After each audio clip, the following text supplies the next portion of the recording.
Vamos lá, vamos iniciar então. Bom, então, só para retomar, né, nós estávamos trabalhamos com identidades de ordem, sempre ainda no caso abeliano, trabalhando até primeiro para QED escalar, depois trabalhando para QED exponencial. Agora eu estou recomeçando já com as identidades de ordem colocadas. Essas são as duas identidades de ordem, a QED e escalar. Essa aqui mostrava, como a gente já discutiu, a não renormalização do setor longitudinal do fóton. Então, é uma identidade de ordem de não renormalização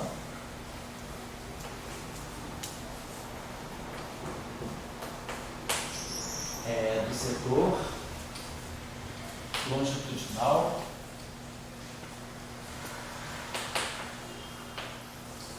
do fóton.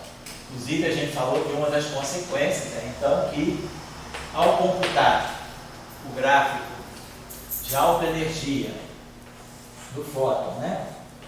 Gráfico de alta energia do fóton, função de Green de 2 pontos, função de Green automático, a função gama 2, né? Que é essa função aqui, né? A todas as ordens, em teoria perturbativa, a gente nunca vai gerar parte longitudinal. Isso aqui é justamente, como a gente já mostrou, né?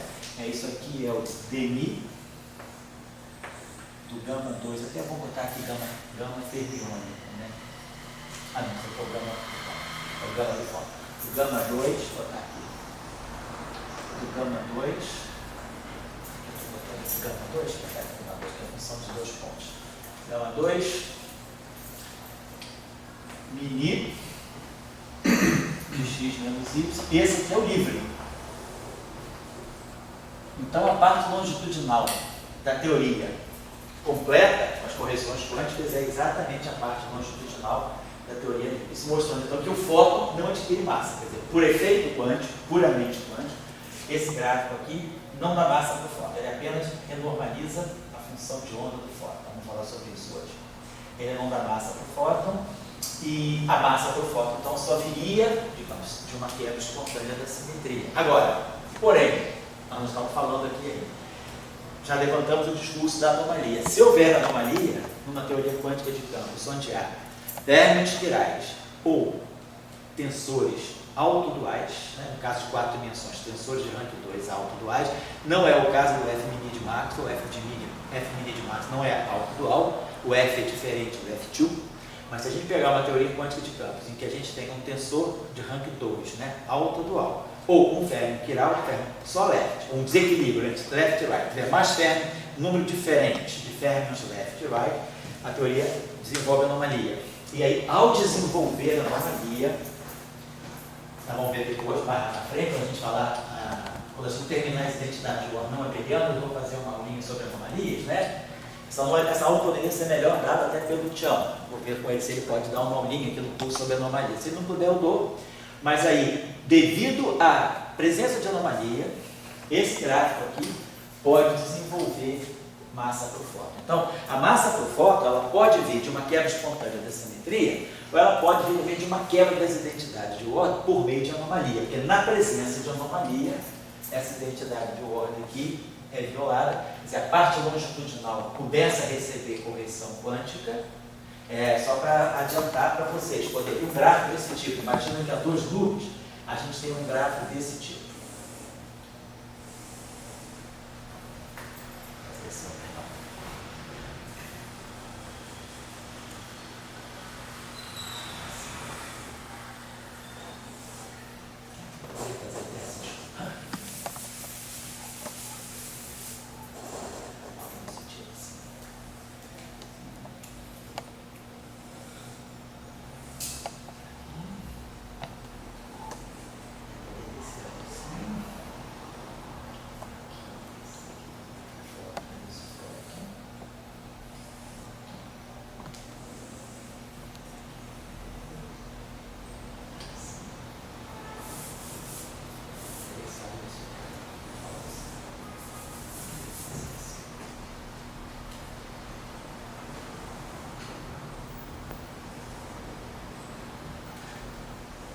Então, esse gráfico aqui que pode ser formado, se houver anomalia, esse gráfico aqui de 2 loops vai gerar uma parte longitudinal. Isso quando há anomalia. Se não há anomalia, não tem problema.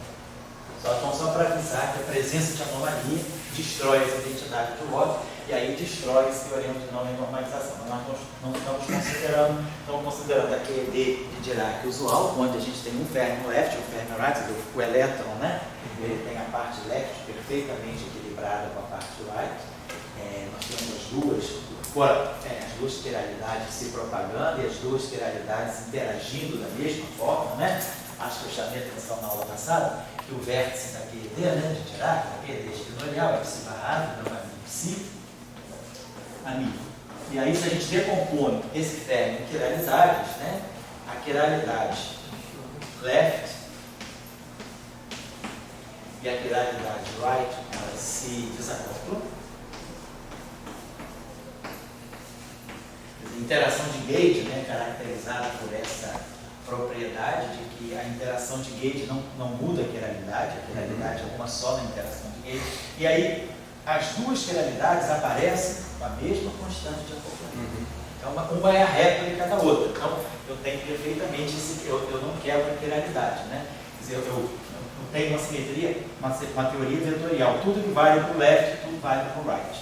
Então, não tem anomalia. Agora, se eu tivesse uma teoria, por exemplo, um modelo em que só houvesse fermion left, não houvesse fermion right, aí essa interação pode gerar anomalia e aí se envolve todo o problema. Mestre, deixa eu perguntar umas coisas sobre isso. Tem alguma outra coisa que sinalize a possibilidade de ter anomalia sem ser fermion chiral desbalanceado, digamos assim, tensor alto-dual? Tem mais algum ingrediente? Só. São os principais. São os únicos, porque a anomalia ela é sinalizada pela presença do Levi-Civita. E o Levi-Civita, no setor fermiônico, no setor bosônico, ele está presente nos férmions, nos tensores alto-duais. E no setor fermiônico, o que faz o papel é o gama-5. Quem substitui o epsilon, né, no espaço fermiônico é o gama-5, e aí é onde tem a quiralidade. Mas tem alguma distinção, porque eu já ouvi dois nomes que não sei se são a mesma coisa, a anomalia chiral e a anomalia de gauge. Não, quer dizer, tem uma interplay entre as duas. A anomalia chiral é a anomalia gerada por férmions quirais, e ela acaba gerando a anomalia de gauge. Tá, entendi. Isso é uma anomalia de gauge, que a causa poderia ser uma anomalia chiral. A anomalia chiral é que gera a anomalia de gauge. Entendi. Obrigado. Bom, então vamos lá. Vamos lembrar agora, então, agora a gente está pronto com essas identidades aqui para ver qual é o papel delas na renormalização da QED. Então vamos lembrar aqui do nosso lagrangiano de partida da QED espinorial. Da QED espinorial. Só uma perguntinha antes. No modelo padrão a gente tem um setor left diferente do right. Por que a gente não tem anomalia então? Essa é uma das questões importantes do modelo padrão, porque nós temos neutrinos só left. Aí temos os quarks left e os quarks right. E temos os férmions, os leptons left e right. Então, um desbalanceamento, porque a neutrino não tem parte right. Mas, isso que eu vou querer mostrar para vocês.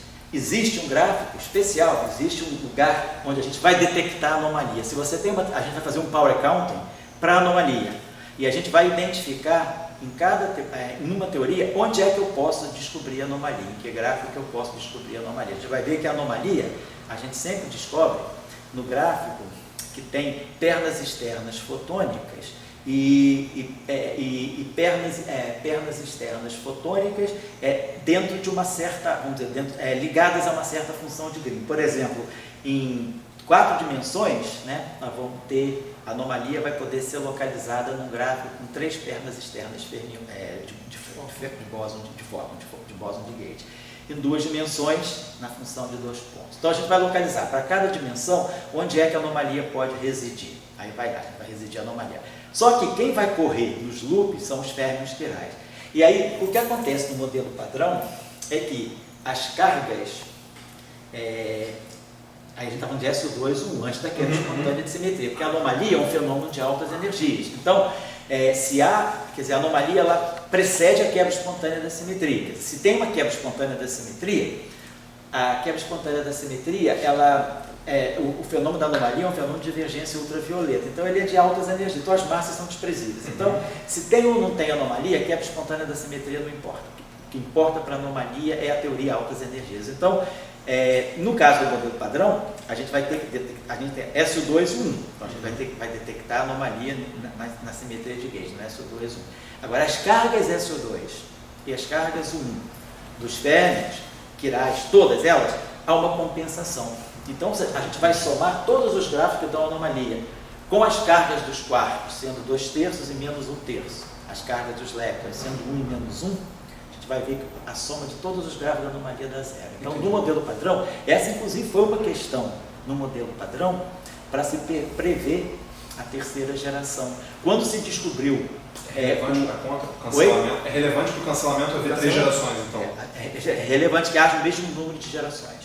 Então, quando se descobriu, em 1978, o quark, primeiro foi descoberto o lepton tal. A gente tinha um elétron e tinha um mu. Aí na década de 70 descobriu-se o tal. Kobayashi e Maskawa, em 72, tinham previsto a existência da terceira geração pela questão da violação de quarks, pela violação da CP nas interações fracas. Então, com 3 famílias de leptons e 2 famílias de quarks, a anomalia não se cancela. E aí, Kobayashi e Maskawa era um argumento, mas o argumento da anomalia se esperava uma terceira geração de quarks. Aí apareceu o quark B em 78 e depois o quark T em 95. Então, é muito importante que a gente mantenha esse equilíbrio de gerações, 3 gerações de leptons, 3 de quark. E com aquelas cargas, leptons com carga 1 e menos 1 e os férmions com carga 2/3, os quartos 2/3 e menos 1/3. Com essas atribuições, você cancela a anomalia. Entendi. Então é fundamental. Então, como você falou, você lembrou bem, no modelo padrão, quando a gente começa, antes da quebra espontânea da simetria, não há férmion, a teoria é completamente chiral, porque a gente tem elétron-lepton, né? Que a gente tem no modelo padrão, antes da quebra espontânea da simetria, o lepton, temos aqui o neutrino lepton com o seu correspondente lepton-lepton. Né? Esse neutrino aqui é o neutrino associado a esse lepton, pode ser para o elétron, para o mu e para o tal. Tem as 3 gerações aqui. E depois nós temos 3 gerações de quarks. Geralmente a gente chama o quark superior de quark P e o quark inferior de quark N. Mas aí, aqui a gente tem o quark right e o quark superior right e o quark inferior right também. E aqui a gente tem o lepton right e o neutrino só elétron. Então a gente tem um desbalanceamento. A gente está vendo que todos os férmions são quirais. Ninguém tem massa. Tem quebra espontânea de simetria, ninguém tem massa. A gente está na altas energias. Então, não tem massa, ninguém tem massa, todos são férmions quirais. Então o que é importante é que as cargas S2 e o 1 desses caras aqui, elas sejam tais que no gráfico da anomalia, né, que é o gráfico que vai ser esse tipo de gráfico aqui em 3 dimensões, é um gráfico loop, né, com 3 desses férmions de depósito, quando todos esses férmions circularem nesse loop, as cargas somadas se cancelar. Entendi. E aí o modelo padrão é livre de anomalia por isso. Mas só mais uma perguntinha sobre isso. E se a gente introduzisse neutrinos right, para poder falar de massa para o neutrino, por exemplo, não quebraria essa sutileza do cancelamento? Você acha que... Se você introduzir... Neutrino right, vou fazer uma extensão do modelo padrão para colocar neutrino right. Mas aí quando você faz a extensão do modelo padrão para colocar o neutrino right, você tem que modificar, você modifica o setor de Higgs também. Então, entendi. Você tem, de qualquer maneira, você tem que cancelamento. Legal. Então, os modelos que introduziram o neutrino right para dar massa, você introduz triplete de Higgs, você modifica as atribuições de cargas também. Claro. E aí, com as atribuições de carga nova, quer dizer, um dos critérios sempre que você tem uma teoria de gauge, um modelo que você queira que seja um modelo fenomenológico, é ter certeza que a anomalia se cancela. Se a anomalia não se cancelar, você tem que melhorar teu modelo. Certo? Obrigado. Muito bem. Então aqui a gente está no nosso Lagrangiano tutorial, setor de quarto aqui, setor de bóson de gauge, férmion, fóton. Botamos aqui na aula passada, a gente estava chamando o parâmetro de gauge de Xi, vamos colocar aqui o gauge fixo. Então isso aqui é a parte do fóton, a parte do bóson de gauge. E aí aqui no caso da rede tutorial, a gente tem o setor de matéria. Então, separado, vou botar aqui só o Lagrangiano, vou botar todos os terminhos separados. Estou colocando tudo separado porque a gente vai ver os contratermos. Né? E aqui a gente tem menos, não sei se eu estava chamando de G. Constante de acoplamento em vez de L, eu estou chamando de G, separado, I, Si. Então nós temos esse Lagrangiano clássico de partida. Vamos supor que nós estamos trabalhando em 4 dimensões. Esse é o nosso Lagrangiano de partida. Estamos trabalhando em 4 dimensões. Fizemos o power counting. Então, as divergências dos gráficos primitivamente divergentes, ela vai estar lá 4 menos o número de linhas externas de fótons, menos 3 vezes o número de linhas externas de ferro. E aí nós já tínhamos discutido que nós tínhamos identificado 3 tipos de divergência. Divergência nas funções de onda, nas funções de Green de 2 pontos do ferro, 3 pontos do ferro não tem, porque, por causa do teorema de Furry, invariância de conjugação de carga, 4 pontos, uma função de Green de 4 pontos de ferro, nós tínhamos mostrado na aula passada, que devido à identidade de ordem, devido a essa identidade de ordem aqui, a função de 4 pontos, que por power counting é logaritmicamente divergente, na verdade ela é finita por causa da primeira identidade de ordem. Então, essa divergência que por power counting existe, a identidade de ordem elimina. Então, não tem. Então, no setor fotônico, nós temos apenas essa divergência. Aí, no setor de Fermi, nós temos a divergência da função de 2 pontos, que é essa aqui, botando aqui 0 e aqui 2, fica uma divergência linear.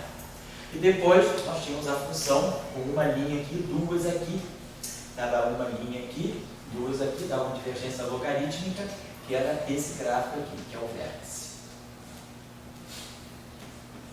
Então essas eram as 3 divergências que a gente tem na QED. Então daqui é que vão sair os infinitos que vão renormalizar a QED. Como eu falei aqui no início do curso, eu vou supor que nesse curso aqui, a gente já tem um pré-requisito mínimo de ter calculado os gráficos de Feynman loop, né? Pelo menos calcular uma vez na vida dos gráficos de Feynman loop, né? Supondo que isso aí, a gente tem cursos anteriores, o próprio curso do Gustavo também, as 17 aulas que ele deu de introdução à teoria quântica, tem isso, que algum curso deu lá atrás também tem. De qualquer maneira, vamos supor que já se sabe já se sabe calcular um gráfico de Feynman divergente, um loop, na QED, esse gráfico aqui, esse gráfico aqui, esse gráfico aqui, tudo é um loop, né? Então, esses gráficos aqui, eles são divergentes. E por serem divergentes, eles vão sempre se decompor numa parte finita, uma parte divergente, mais uma parte finita.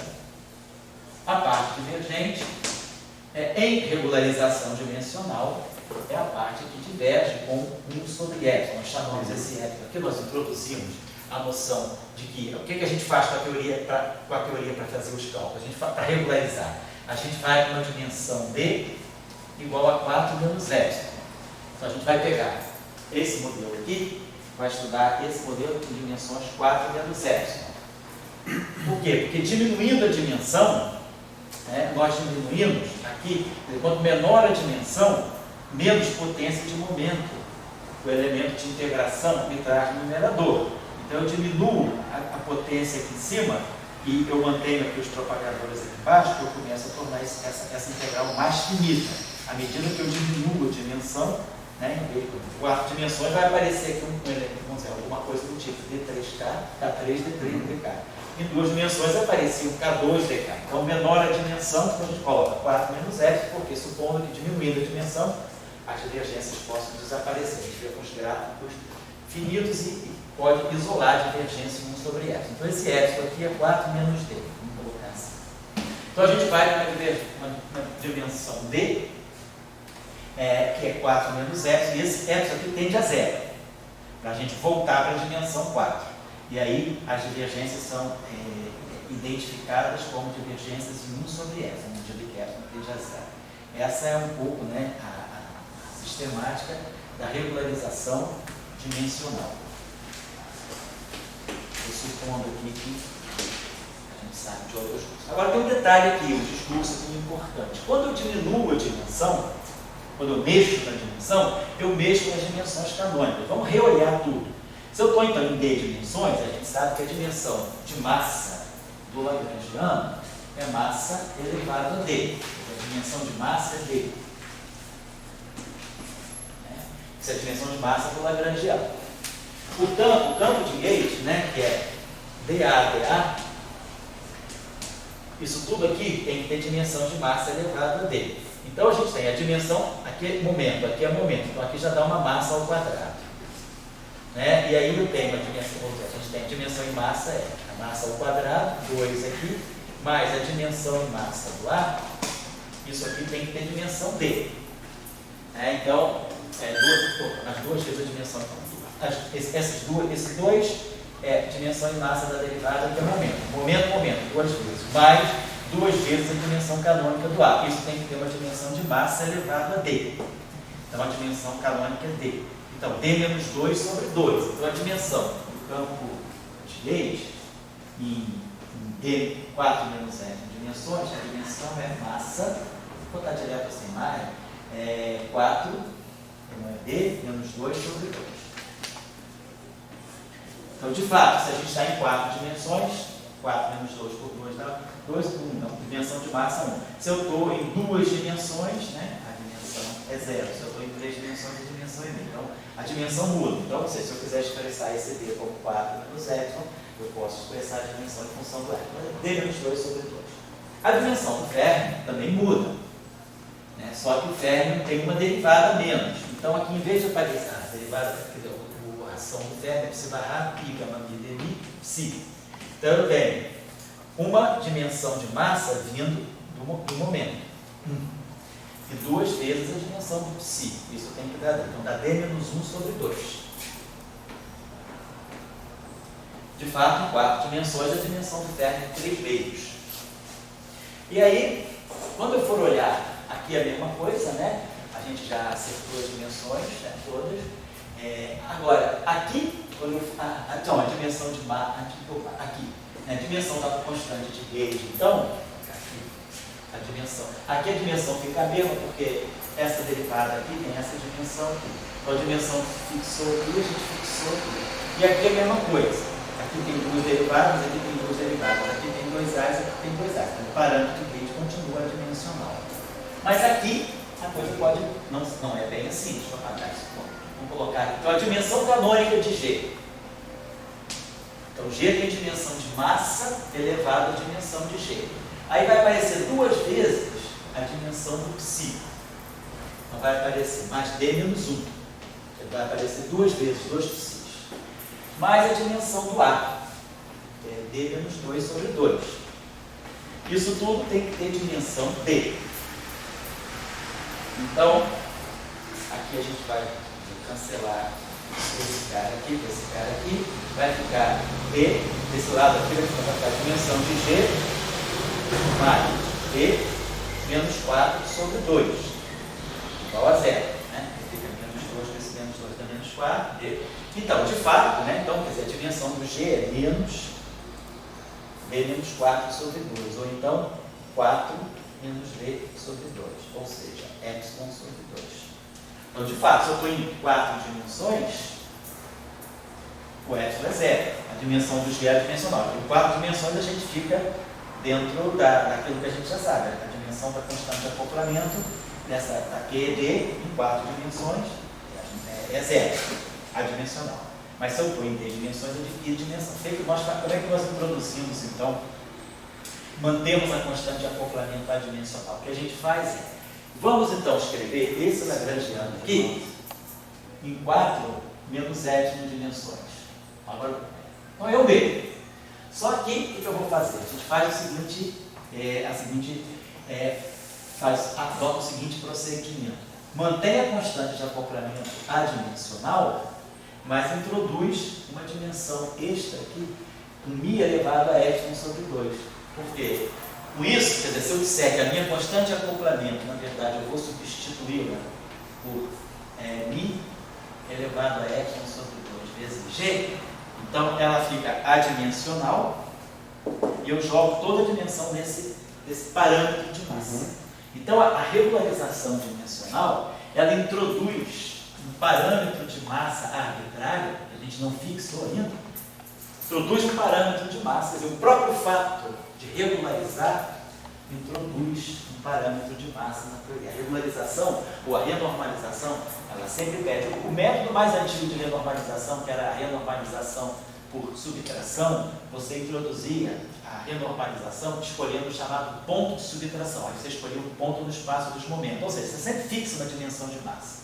Então, o processo de renormalização, ele introduz um parâmetro de massa. Então, de fato, uma teoria renormalizada, se uma teoria, vamos dizer assim, ela tem invariância conforme, porque todos os parâmetros são adimensionais, quando você renormaliza, você introduz um parâmetro de massa. O fato de renormalizar pede que você, de uma forma ou de outra, introduza um parâmetro de massa. E aí, aquilo que é a função beta, que nós vamos ver acho mais à frente do curso, né?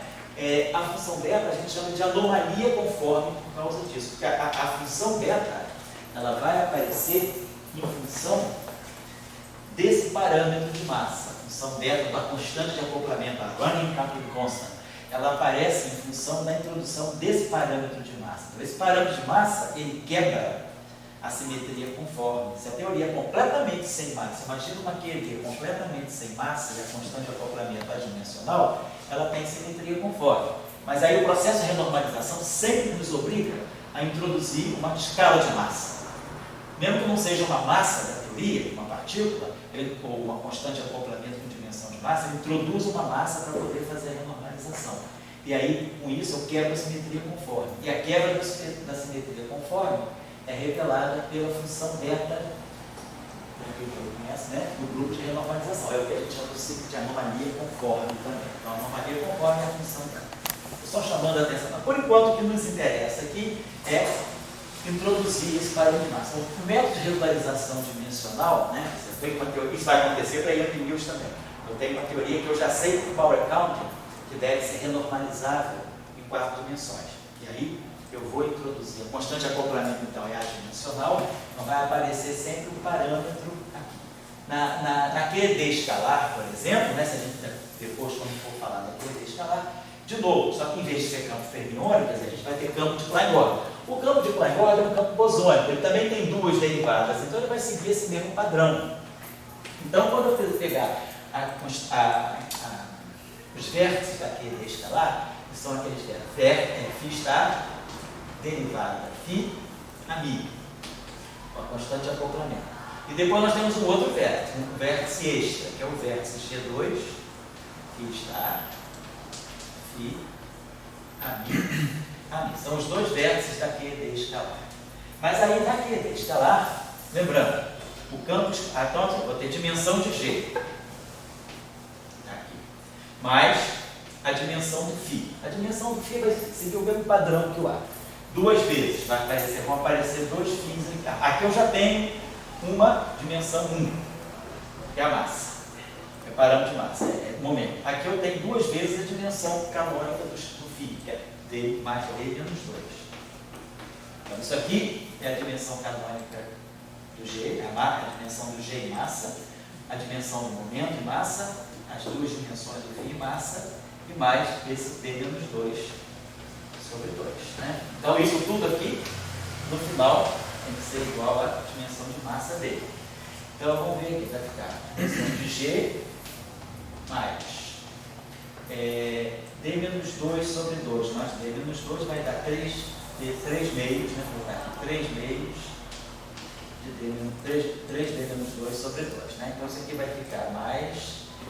vou botar 2 vezes a dimensão de G, mais 2, mais 3D, menos 6, igual a 2D.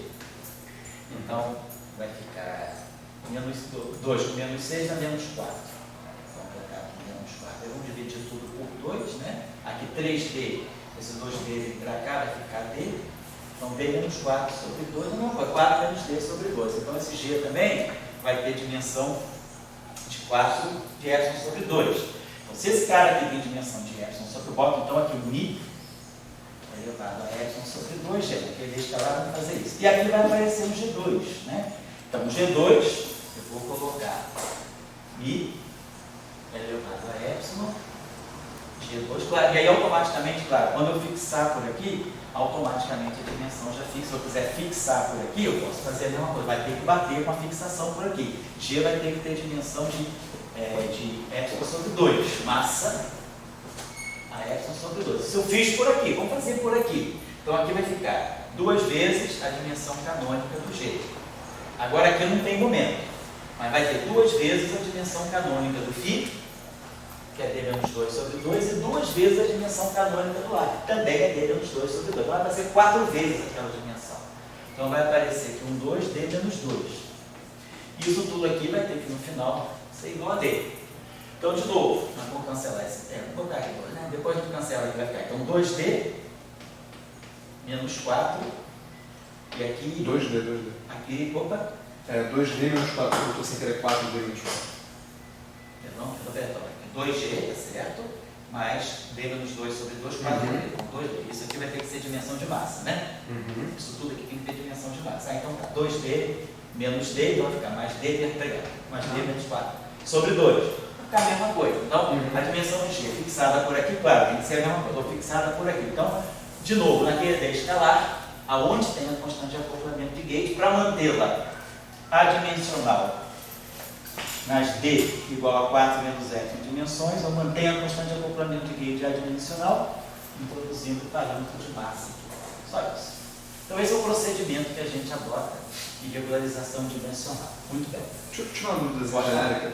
Ali a gente tem essa relação entre o trivértice e o quadrivértice, né, que tem que ser quadrado um do outro, é G e G quadrado. Fruto da simetria de calibre. Isso. Eu lembro que o senhor falou que a gente garante isso todas as ordens porque a gente tem identidade de ordem. Vamos ver isso, né? Então, vamos supor que não tivesse. Vamos supor que eu tentasse medir o acoplamento triplo e quartico e tivesse uma pequena discrepância. Isso poderia ser sinal de quê? De uma anomalia, por exemplo? Poderia ser sinal de anomalia ou poderia ser sinal de uma nova física. É o que está acontecendo com o Yang Mills. Porque a gente tem que falar que não perturbativo estamos medindo uma pequena discrepância. Não, e mesmo que seja perturbativo, porque nós temos hoje, quer dizer, o Yang Mills, ele dá trivértice e quadrivértice, né? Só no setor de Yang Mills. Então, esquece o setor de matéria, né? Acoplado com o Yang Mills. No Yang Mills a gente tem, as interações de gauge que a gente tem por Yang Mills é G, campo de Yang Mills AMI, diz assim, DMI, no caso, AMI, DMI, AMI.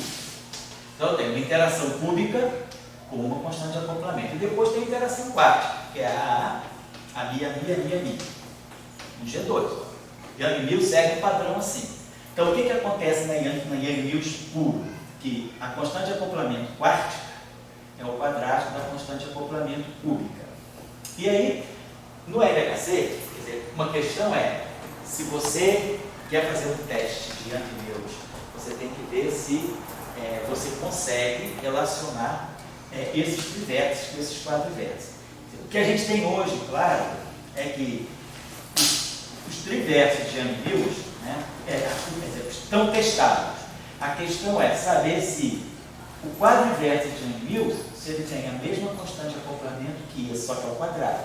Então, o que está se fazendo hoje é o que a gente chama de trivértices anômalos, ou quadrivértices anômalos, é testar o Atlas e o CMS, estão testando para ver se o quadrivértice de Yang Mills respeita realmente a simetria que tem com o trivértice de uma constante de acoplamento ao quadrado.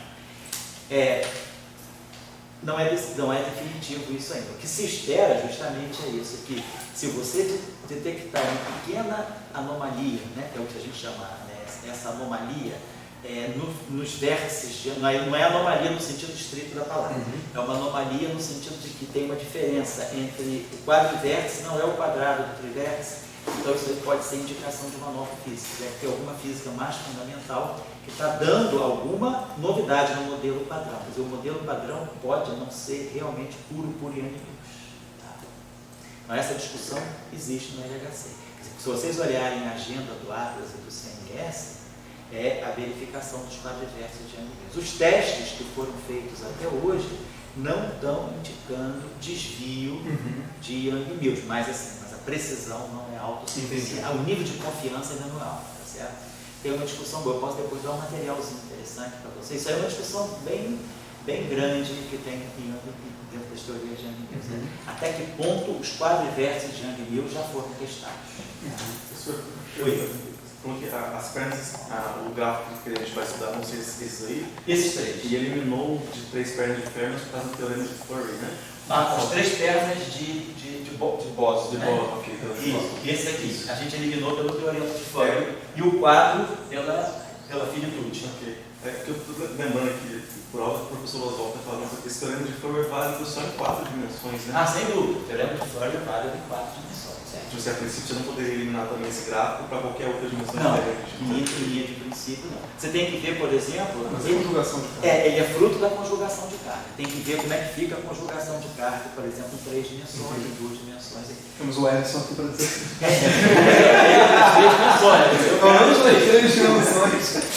Mas é isso, ele tá ligado, quer dizer, você tem que verificar, quer dizer, o teorema de Fourier, ele é consequência da simetria de conjugação de carga. Então, temos isso aqui. Qual é o procedimento de renormalização que está dizendo? Vamos calcular esse gráfico aqui. Esse gráfico aqui é divergente. Então, sempre partindo do pressuposto de que nós estamos trabalhando com uma teoria renormalizada. Se a teoria é renormalizada, esse gráfico aqui, que é divergente, ele vai poder ter, ele tem 2 pontos, então ele vai ser uma coisa que vai ser quadrática no campo de gauge, e a gente vai jogar para ele um contratermo, os contratermos que vão ser gerados para eliminar as vezes. Quando eu calcular esse gráfico aqui, ele vai ter uma parte, vamos colocar assim, um coeficiente finito, e aqui o que vai dar o infinito. Mas a parte finita, o que o procedimento de renormalização pede? Pede que nós joguemos em cima da ação que a gente tem um termo que vai eliminar exatamente essa divergência. Essa divergência aqui, quando a gente calcula esse gráfico aqui, ela está aparecendo com A sobre epsilon em cima de alguma coisa que tem essa mesma forma, é quadrática no A, aqui o operador. Pelas identidades do O, nós já vimos que essa parte aqui não recebe nenhuma correção quântica. A parte longitudinal, ela é livre de qualquer correção radiativa. Então, a única coisa que vai poder, quer dizer, a única, não tem massa, não vai gerar termo de massa do tipo, alguma coisa do tipo M2A2. Então, o único, quando se calcula, né? Se calcula esse gráfico aqui, e a identidade de Watt já está dizendo isso, o que é infinito vai ser a parte transversal. Então, esse gráfico aqui, ao ser calculado, essa parte aqui que é infinita, ela está multiplicando exatamente o F', F'. Ela vai estar saindo exatamente, a divergência se localiza exatamente na parte transversa, que a parte longitudinal não recebe divergência. Então, o que nós fazemos, agora, a gente parte desse seguinte ponto de vista. Pegamos o Lagrangiano de partida e levamos esse Lagrangiano para 4 menos f dimensões. Então, fizemos isso. E aí agora, a gente vai começar, a gente vai fazer os cálculos em cima desse Lagrangiano. Então, desse Lagrangiano, eu vou tirar os propagadores, as regras de Feynman dos vértices e vou calcular meus gráficos de Feynman. Eu vou obter meus infinitos. Eu vou querer eliminar os infinitos como? Jogando em cima desse Lagrangiano, né, os termos finitos, os termos infinitos que saem dos gráficos com sinal oposto. Quer dizer, aqui eu vou jogar o termo que vai ser menos 1/4. E aí eu vou colocar aqui, que esse K aqui eu vou já explicar o que é, vamos chamar assim, K F' ao quadrado. Então o que está me dizendo isso aqui? Eu estou jogando aqui um termo que tem a mesma forma que o termo que está no Lagrangiano, com esse K aqui. O que é esse K aqui?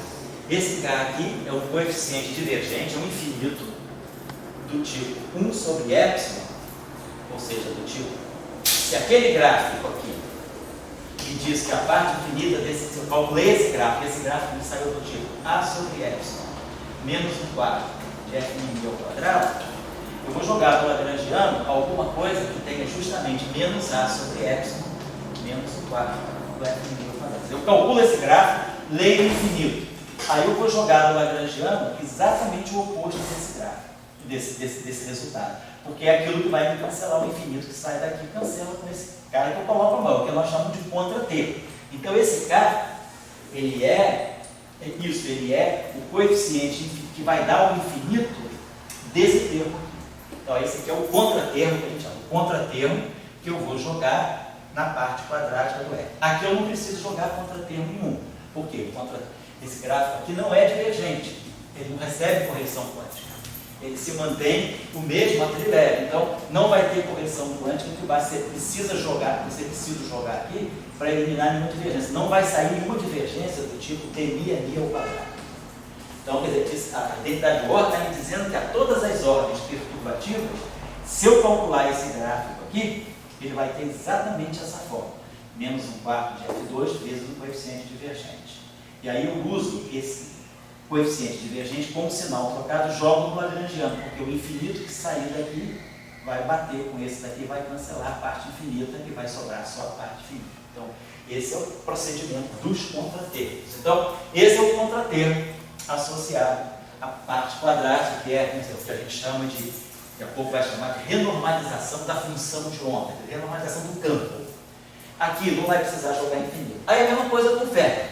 Quando eu calcular o Fermi, esse gráfico aqui, a identidade de ordem está me dizendo que eu vou gerar uma divergência a partir daqui. Ao se calcular, e nós não temos identidade de ordem para isso. O power count está me dizendo que vai ter uma divergência aqui. Ao se calcular esse gráfico, justamente pelo fato da teoria ser renormalizada, ao se calcular esse gráfico, ele vai sair exatamente dessa forma. Ele vai sair na forma da ação inicial. Então vai ter um infinito aqui, vamos dizer, alguma coisa, um d sobre epsilon, psi barrado pi gama mi dmi psi, menos, vamos dizer assim, um c sobre epsilon, n, psi barrado psi. Então, cada termo que está no Lagrangiano, ele vai gerar um contratermo que é igualzinho a ele, só com um coeficiente que é infinito e que pega o sinal oposto do infinito que saiu do gráfico. Essa é a ideia do contratermo. Então, nós vamos jogar aqui um contratermo que nós vamos chamar de Kpsi, que é o contratermo que vai eliminar a parte infinita desse gráfico que sai proporcional a esse termo. Então, vai ter assim, Kpsi, psi barrado, e aqui vamos jogar um termo que vai ser um kappa, como é termo de massa, vamos chamar um kappa m,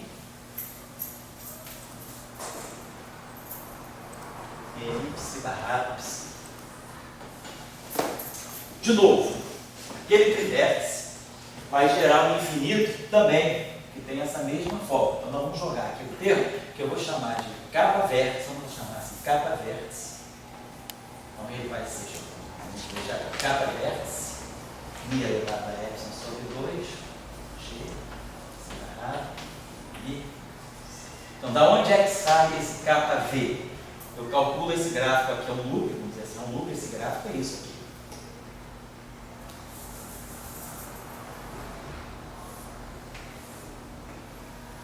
Esse é o gráfico ao loop com duas linhas externas de psi e uma linha externa de A, de fora. Então, esse gráfico aqui é um gráfico em E3, então a gente bota em G3, tem 3 constantes de acoplamento, então a gente separa. O G, quer dizer, vai aparecer alguma coisa aqui que é divergente, que certamente vai absorver esse gráfico que sai. Cada vértice tem mi elevado a epsilon sobre 3G. Então, quando eu calcular as regras de Feynman desse vértice, desse gráfico aqui, vai ser para cada vértice tem mi elevado a epsilon sobre 2G. Então, esse gráfico vai sair proporcional a mi elevado a 3 epsilon sobre 2G3. Mas aí eu separo mi elevado a epsilon sobre 2G para cá, e esse kV vai absorver o mi elevado a epsilon G2. Quer dizer, então, o gráfico, automaticamente, ele já me dá essa constante de acoplamento. Mas aí eu separo, eu tiro a parte que é exatamente igual ao do trileve, mi elevado a epsilon sobre 2G, e deixo o G2 e o mi elevado a epsilon aqui dentro do K. Então, esse K aqui, na verdade, esses coeficientes K, a mesma coisa vai acontecer aqui. Quando eu calculo esse gráfico aqui, boto as regras de Feynman, porque aqui tem um vértice G, aqui tem outro vértice G. Então vai aparecer cada vértice mi elevado a epsilon sobre 2G. Então esse gráfico ele vai ter um vértice aqui, outro vértice aqui, ele é mi elevado a epsilon G2. O que eu calcular de infinito aqui, então pressupõe-se, está claro, que esse kappa A aqui, ele vai conter dentro dele esse fator, mi elevado a epsilon G2, só que ele vai ter alguma divergência 1 sobre epsilon. Então esses contratermos que estão aqui não são contratermos constantes, eles não são livres dos parâmetros, eles vão conter aqui dentro o parâmetro de massa, o parâmetro de acoplamento G, porque a teoria de perturbação é feita na constante de acoplamento. Então eles vão carregar potências da constante de acoplamento e potências do I, certo? Então essa é a estrutura. Eu não estou colocando a dependência deles, mas assim, eles têm que ter um termo de 1 sobre epsilon, porque vai ser a divergência, e aqui vai ter uma função que vai depender de potências da constante de acoplamento e do próprio epsilon. A gente está fazendo a teoria de perturbação em termos do G. Beleza. Então, vamos dizer, o que nós fizemos? Nossa, teoria renormalizável. Eu identifiquei os gráficos divergentes. E aí esses gráficos divergentes, eles vão gerar divergências nas mesmas estruturas, ou divergências da mesma forma que tem os termos que estão no lagrangiano. A identidade de ordem, por enquanto, ela me serviu só para quê? Só para uma coisa, por enquanto. Ela me serviu para dizer que aqui eu não vou precisar jogar nada. Não vou jogar nenhum contratermo, porque o gráfico de duas pernas externas do fóton não recebe contribuição radiativa, correção de loop, na parte longitudinal. Então isso aqui permanece igual. Então não preciso jogar um contratermo aqui. Mas ao calcular esse gráfico aqui, a resposta que eu tenho é alguma coisa infinita vezes f ao quadrado. Então eu vou jogar aqui justamente o menos infinito. Esse KA aqui vai usar para matar o infinito que vai sair desse gráfico aqui. Similarmente aqui e similarmente aqui. Esse é o procedimento normal para toda teoria renormalizada. Sabendo que é renormalizada, você já joga direto os contratermos da mesma ordem. E aí, ao calcular os gráficos, explicitamente, nós vamos estar calculando, na verdade, esses coeficientes aqui que a gente chama de contratermo. Então vocês estão observando o seguinte, eu pego o Lagrange, então a gente já pegou o seguinte, a gente pegou o Lagrangiano clássico, regularizado em 4 menos epsilon dimensões, e jogou para cá, vamos chamar assim, o Lagrangiano L de contratermos. Também, escrito em 4 menos epsilon dimensões. Ele está trazendo o parâmetro epsilon, o Lagrangiano clássico, mais o Lagrangiano de contratermos. Então o que a gente está começando, eu posso juntar esses termos e fatorar. O que eu posso fazer aqui? Eu posso pegar esse termo aqui e juntar com esse. Então o Lagrangiano, então isso aqui, esse setor aqui de baixo, vamos colocar aqui, é o Lagrangiano de contratermo. Cada um vai carregar o seu coeficiente que vai marcar o infinito que vem do gráfico. E aí, então, o nosso Lagrangiano, eu vou juntar tudo nesse Lagrangiano aqui. O Lagrangiano ainda em 4 menos epsilon dimensões. E aí eu vou juntar. Vai ficar 1 mais KA menos 1 quarto F mini ao quadrado. Vou colocar assim. Então, estou só juntando agora. Aí esse carinha aqui, esse cara aqui eu não precisei fazer nada. Então ficou mais 1 sobre 2 psi DI aí ao quadrado. Agora aqui vai ficar 1 mais kappa psi barrado e DI psi menos 1 mais kappa m se barrado, e aí agora menos mi elevado a epsilon sobre 2, 1 mais kappa v g se barrado. Então simplesmente agora no final, só juntei o Lagrangiano original com o Lagrangiano de contratermos. E aí o que nós fazemos normalmente, não vou apagar não, vou precisar depois, é o Lagrangiano inicial mais o Lagrangiano de contratermos. A gente vai agora redefinir os campos, usando essas constantes aí, chamada constante de renormalização. O que eu vou fazer? Eu vou chamar esse 1 mais KA, eu vou chamar de um ZA. Esse 1 mais kappa psi, eu vou chamar de Z psi. Esse 1 mais kappa m, eu vou chamar de ZM. E esse 1 mais kappa v, eu vou chamar de ZV. Isso é uma notação bem padrão.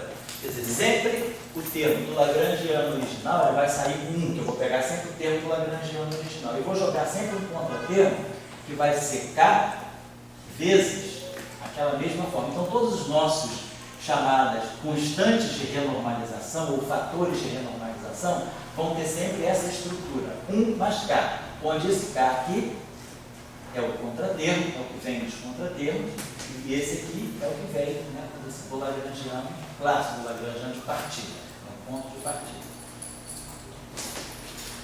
E aí a gente faz as seguintes redefinições. Como esse cara aqui é quadrático em A, eu vou pegar o seguinte, vou pegar ZA elevado a meio vezes AMI, eu vou definir isso aqui como um novo campo, que eu vou chamar de campo A, der, Mi, que é o que a gente chama de campo nu. Esse campo que está aqui, então a gente pensa sempre o seguinte, o lagrangiano, do qual a gente parte, e que a gente leva para 4 menos epsilon dimensões, e com o qual nós calculamos, nós chamamos de lagrangiano renormalizado. Então, esse cara que está aqui, tudo que estava no ponto de partida, é o lagrangiano renormalizado. Então, ao lagrangiano renormalizado, eu vou agregar as coisas que são infinitas, tem um belo infinito aqui dentro. E isso aqui que eu vou chamar de campo do fóton Baire. Então, esse campo Baire, a teoria Baire, vamos dizer assim, é a teoria completamente infinita. Ela se decompõe na teoria renormalizada mais os contratermos. O que é finito é a teoria renormalizada com os contratermos. A teoria somente renormalizada, ela não é finita, ela tem os infinitos. Quando eu jogo o contratermo, ela fica finita. Então, é isso que nós estamos fazendo. Nós estamos pegando a teoria renormalizada, em cima da qual eu calculei e achei os infinitos. Joguei os contratermos, aí fez a teoria ficar finita. Tudo isso aqui, junto, é que está me dando esse campo Baire aqui. Aí, bom, então aqui eu já... Então esse termo aqui, vamos fazer o seguinte, fazendo paulatinamente. Então esse termo aqui vai ficar o seguinte, o nosso lagrangiano agora, eu vou escrever agora, eu vou deixar de escrever um lagrangiano em 4 menos epsilon, vou chamar esse lagrangiano aqui do lagrangiano Baire. Eu vou escrever tudo em função daquilo que eu vou definir como coisas Baire. Então, aqui, essa aqui Baire, que é o que é o campo nu, né? Assim, sem correção quântica. Então, isso aqui eu vou chamar de menos 1/4 do F mini, assim, F mini Baire. Vou deixar o Baire fora de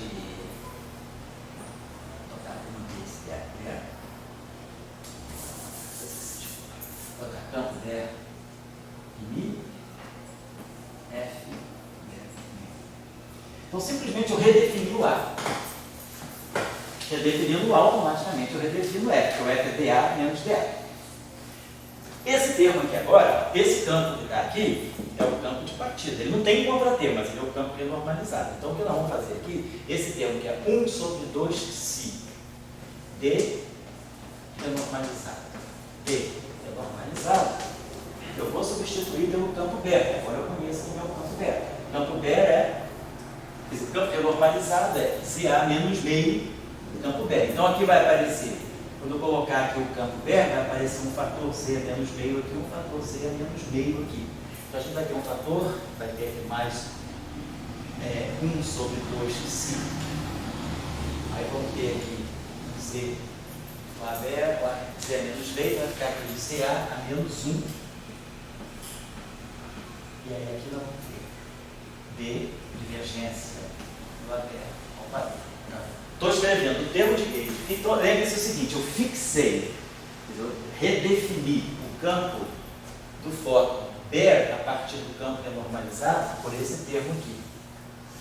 Esse termo aqui, ele não teve contratermo nenhum. Então, eu mantenho ele, mas simplesmente substituo o campo Baire, o campo renormalizado que está aqui. Tudo que está aqui, eu parti, eu faço os cálculos, tudo aquilo que eu faço é com a teoria renormalizada. E aí eu jogo os contratermos, depois que eu pegar o que é renormalizado mais os contratermos, eu vou definir o meu Baire. Então, aqui é tudo renormalizado. Mas aí não tem contratermo, tudo bem, mas eu já renormalizei esse campo, então eu vou substituir pelo campo Baire. Então, aparece esse campo aqui.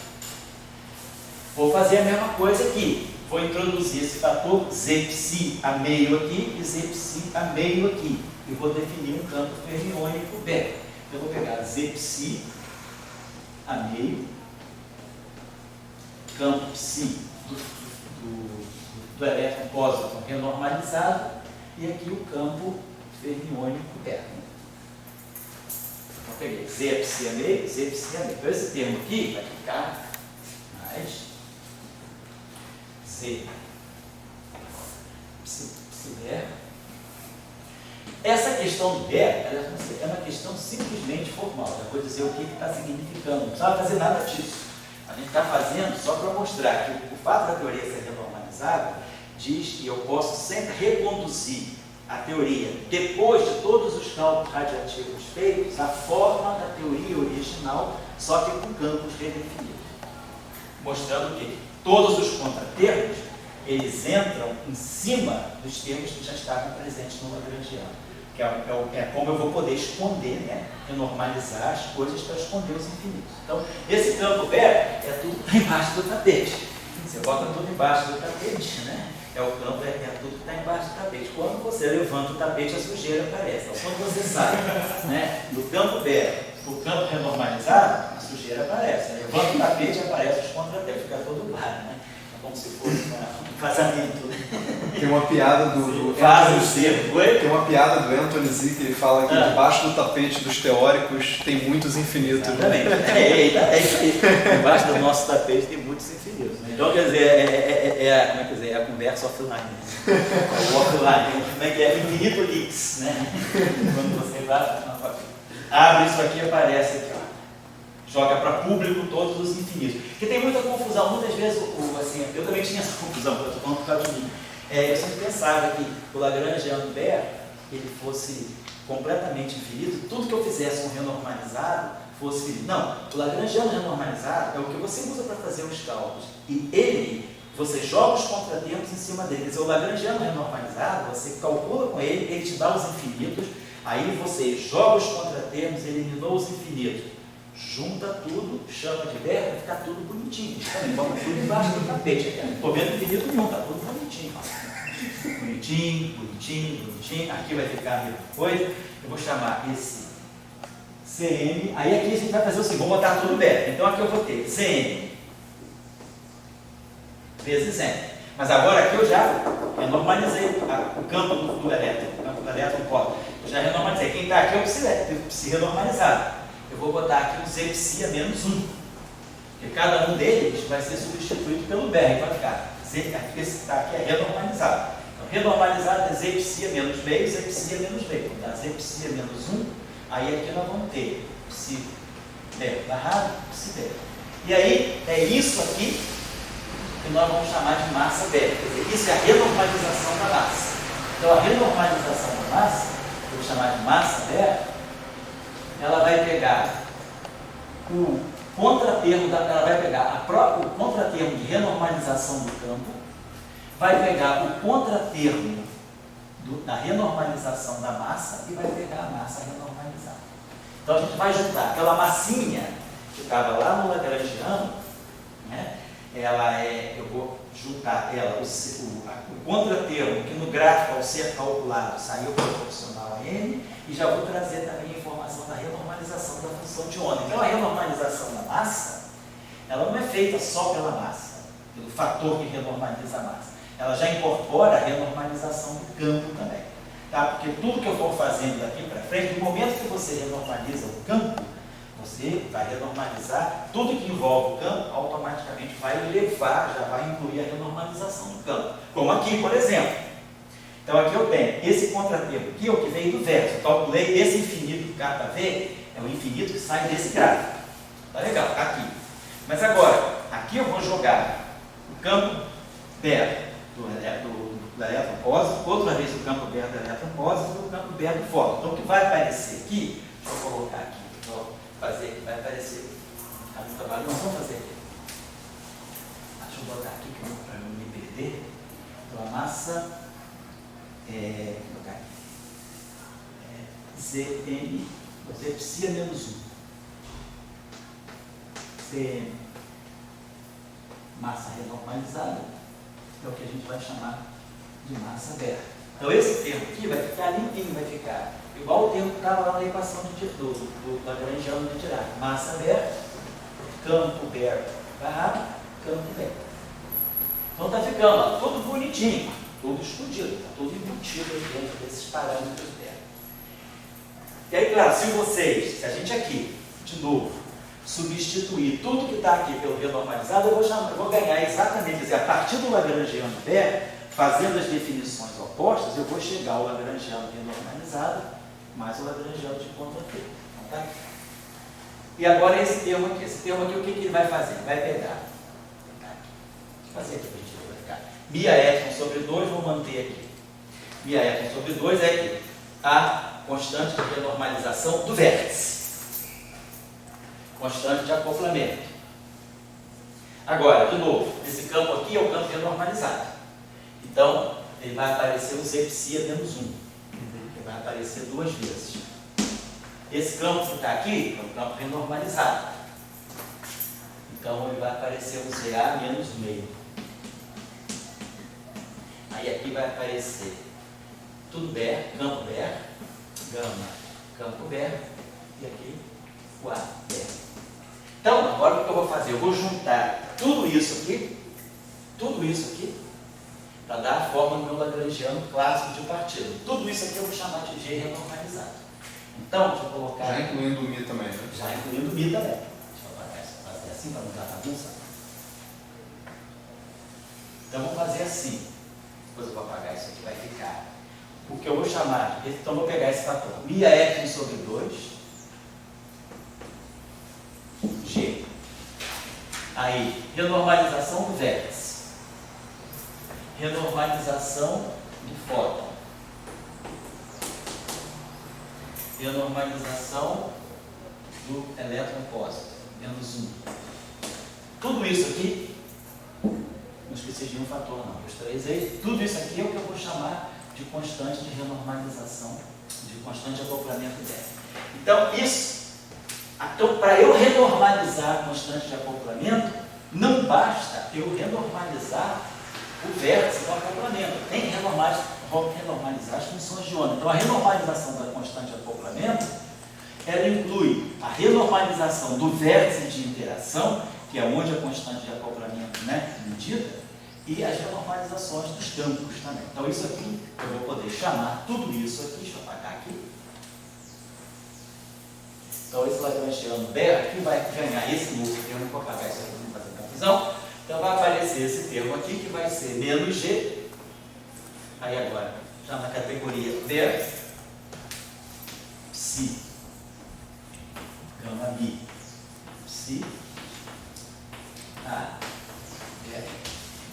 Então, esse é o lagrangiano, que a gente chama de lagrangiano BER.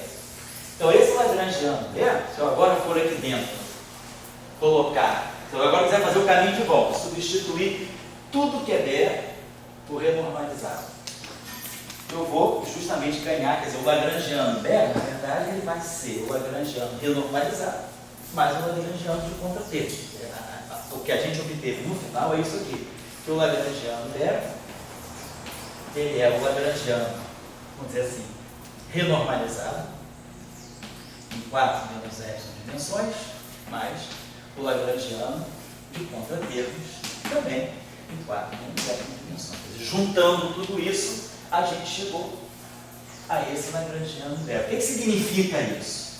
Que nós conseguimos esconder todos os infinitos dentro dos campos e parâmetros. Aqui eu escondi dentro do campo A, aqui eu mantive. Aqui, quer dizer, na verdade eu posso pensar, eu posso redefinir, se vocês quiserem, como isso aqui é CA menos meio, eu posso dizer que isso aqui é 1 sobre psi CA.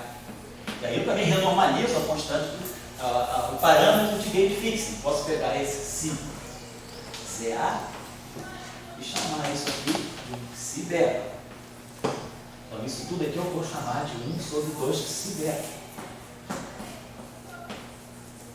Então, na verdade, isso aqui é uma renormalização fictícia. Eu não estou... A renormalização do parâmetro de gauge fixing nada mais é do que a renormalização do campo do fóton.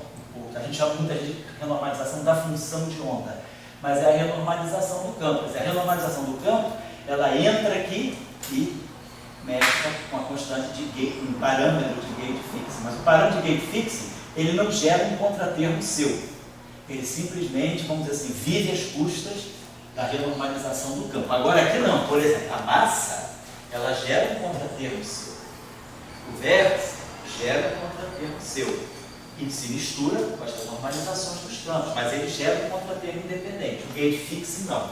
Devido à primeira identidade de Warren, ele só recebe a renormalização do campo.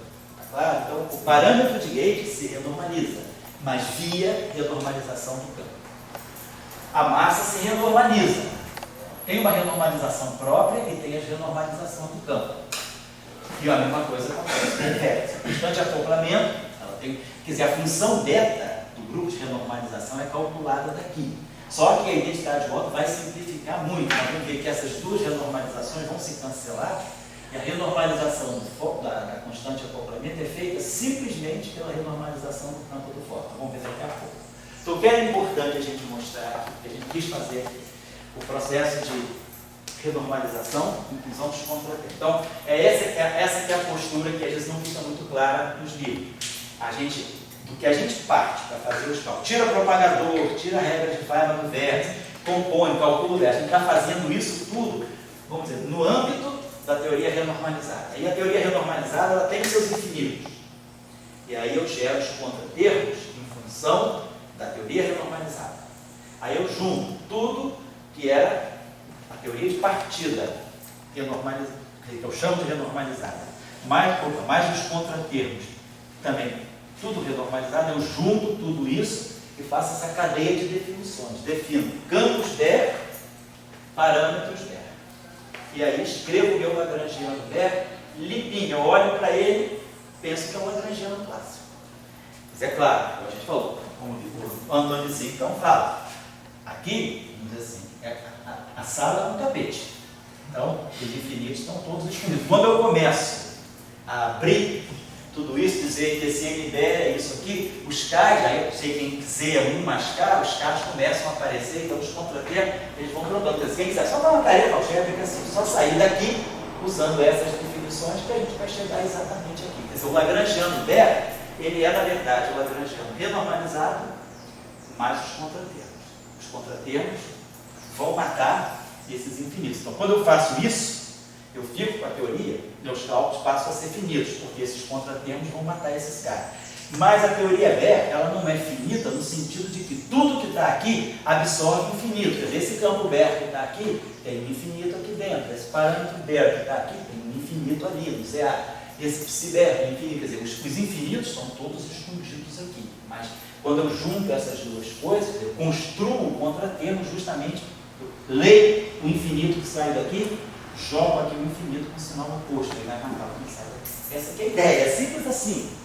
Tá? É simples assim. A única coisa mais difícil, eu vou lá. Às vezes o cara que nunca calculou o gráfico de Feynman. Estou supondo aqui que todo mundo já calculou um gráficozinho de Feynman em algum curso anterior. Uma curiosidade, uma vez acho que eu lembro de ter visto que uma teoria de gravitação quântica, há um loop, gravitação pura, ela é renormalizável, até um loop.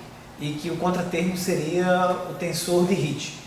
Aí eu queria saber se dá para fazer um lagrangiano de Baire para gravitação quântica pura até um loop, e se, em caso de que seja possível, né, fazer esse lagrangiano, se não seria um pouco estranho, porque aí você teria, em vez de você colocar a poeira embaixo do tapete, o problema é que agora eu acho que o tapete virou o próprio chão. Então, o que está acontecendo? Na teoria de gravitação quântica, então, gravitação pura, sem matéria, é um loop. Quando você pega o gráfico, pega o campo Gemini, expande em eta-mini mais capa H-mini. Aí você vai definir o teu campo como sendo H-mini. Então você vai escrever um lagrangiano pro H, aí vai calcular tudo a um loop. Então, para você calcular tudo a um loop, você não precisa calcular, você vai ter gráficos desse tipo assim, você vai calcular. A gente vai a um loop, né? A gente pode fazer isso aqui. Assim. Então você vai calcular, você vai pegar o teu lagrangiano de Einstein, Hilbert, aí vai expandir o G como eta mais kappa H. Então você vai chegar ao lagrangiano, para você fazer cálculos a um loop, basta você expandir esse lagrangiano até ordem quártica em H. Então você vai precisar do lagrangiano, ele vai conter termos HH, HHH e H quarto. Para fazer cálculo com loop, basta ir até 4 ao quadro vértice. Então tá legal. Em termos de H com H, claro, em termos de propagação, em termos de termos cinéticos.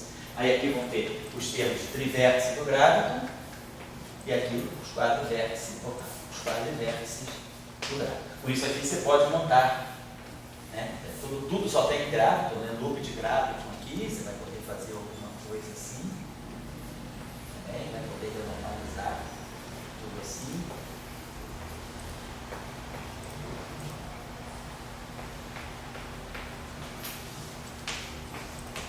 Vai calcular todos esses gráficos. Então, 2 pontos, 3 pontos, 4 pontos. Vai calcular todos os gráficos. Aí você vai ver o seguinte, contratermo, que vai ser, e aí tem simetria. Claro, a teoria tem invariância ou transformações gerais de coordenadas. Então você vai mostrar que essa teoria, para renormalizar essa teoria, quer dizer, o contratermo que vai renormalizar esse cara aqui, ao renormalizar o propagador do grávido, você também tem que renormalizar, vai ter contratermo para isso, porque o power count a gente já mostrou para a gente fez o power count da gravitação, viu que estava tudo sempre proporcional a 4. Né? Então todos esses termos aqui, então, se eu pegar esse gráfico aqui, então aqui eu tenho 1, 2, 3 propagadores, então aqui eu tenho 1 sobre K6, né? 1, 2, 3, depois aqui eu tenho 1, 2, 3, aí eu vou ter momento aqui, 3 momentos aqui, e tenho D4K, então esse gráfico aqui é linearmente divergente, mas a teoria aí você vai ter que fazer as identidades de ordem da simetria da gravitação quântica, que é a simetria por transformação geral de coordenadas, aí você vai mostrar que as divergências se reduzem. Quando você vai jogar, né, o contratermo para renormalizar, você mostra que esses infinitos estão todos relacionados. Então basta você renormalizar a função de onda. E aí, para você renormalizar a função de onda, você mostra que esse gráfico, que é o gráfico da alta energia do gráfico, ele vai ter um infinito, o contratermo dele seria alguma coisa do tipo 1 sobre epsilon RI, que é o ritmo. Então, se a gravitação pura não tem matéria, RI é zero. Então você diz que on shell, usando as equações de campo, quando você usa a informação da equação de campo clássica, você mata o contratermo. Então a gravitação quântica pura a um loop, ela é finita on shell. Se não for on shell, ela não é finita, mas você pode jogar esse contratermo. Agora, quando você vai fazer o cálculo dos loops, você vai gerar contratermos que você já não pode renormalizar ali. Então você vai gerando cada vez mais contratermos. Então, na verdade, a gravitação quântica não é renormalizável, você sabe disso. Ao loop, então, o que acontece é que on shell ela é finita. Então você não precisa jogar contratermo. Aí é a história. Certo? Acho que o cara, eu não sei se é o mesmo, mas é o tal do Senhote, né? Ele até teve aqui ano passado. Acho que no evento que teve. Ele teve sim, ano passado na escola de gravitação. Teve sim, em julho do ano passado. Ele é um dos caras que mais entende de renormalização. Acho que ele provou que fez a conta dos loops e viu isso, exatamente. Aí vê que aquele contratermo não é suficiente, você precisa jogar outro contratermo. Quer dizer, só um instantinho, a supergravidade já vai ao contrário. A supergravidade, on shell, ela já é finita dois loops. Tá?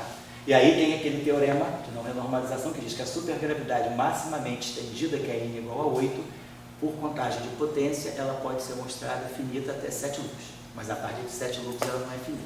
Essa era um pouco a expectativa, na década de 80, de se ter gravitação quântica finita a partir da supergravidade maximamente estendida. Mas aí se viu que, na verdade, eu acho que o Augusto Sanhotti mostrou que, por power counting, ela é finita até 7 loops, mas ele mostrou que já há contratermos a 3 loops, off-shell.